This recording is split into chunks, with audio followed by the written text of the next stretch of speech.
Good afternoon. My name is Mary Grace Martel. I am the home-based primary care community home health nurse coordinator. I set up post-hospitalization services such as physical and occupational therapy, speech therapy, skilled nursing, and of course IV infusion. That will be the focus of our discussion today, will be home infusion. What brought this process into play is that there had been an increasing number of peer reviews with the IV infusion. Veterans are being discharged when home infusion services were not in place. This typically happened on the weekends. Also, veterans were going to go home with PICC lines that did not have any mention or aftercare or orders to discontinue the PICC line. Veterans are being discharged without the PICC line working adequately. Thus, this has resulted in a number of peer reviews. So the strategic goal would be improvement in discharge planning for veterans needing home IV infusion, as evidenced by a lack of communication and direction with stakeholders in the inpatient IV therapy to outpatient follow-up. A strategic plan will be in place within 3 months to ensure the seamless discharge process from inpatient IV therapy to outpatient follow-up. Due to the nature of the peer reviews and the number of them, we're going to go into crisis planning and innovation to meet the strategic goals with stakeholders. The hospital relies on home infusion to get so that veterans are able to leave the hospital sooner. Otherwise, they could be there potentially for 6 to 8 weeks, even longer. And this is not cost effective. And also, it subjects the veteran to other potential risks, such as exposure to the flu or other illnesses. So we want to take a look at an innovative managerial decision-making methods. First, an inventory of what each discipline initiates and fulfills is with specific guidelines.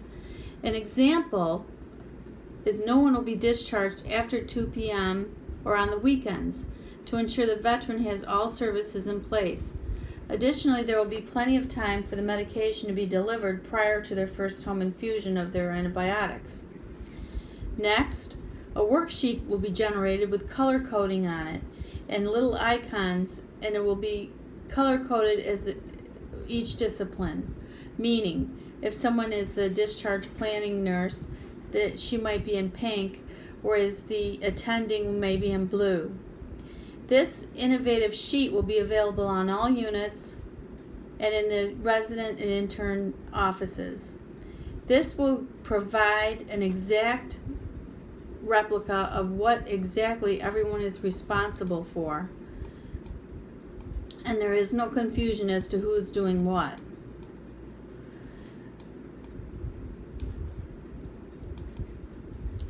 The formal communication that includes upward communication is as follows.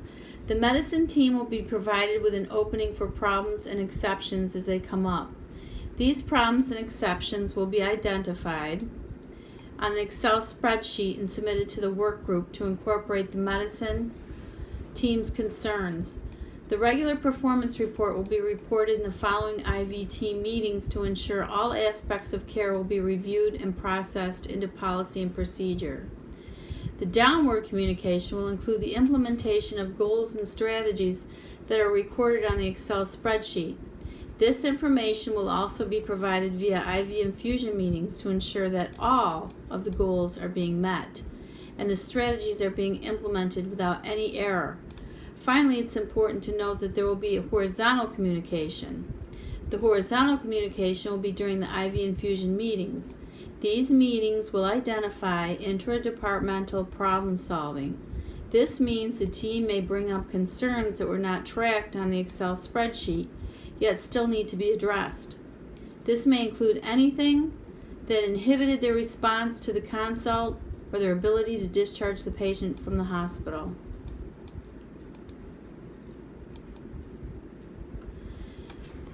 Some of the outcomes of this formal communication is that every stakeholder will have a clear understanding of his or her roles and responsibilities in the home infusion discharge.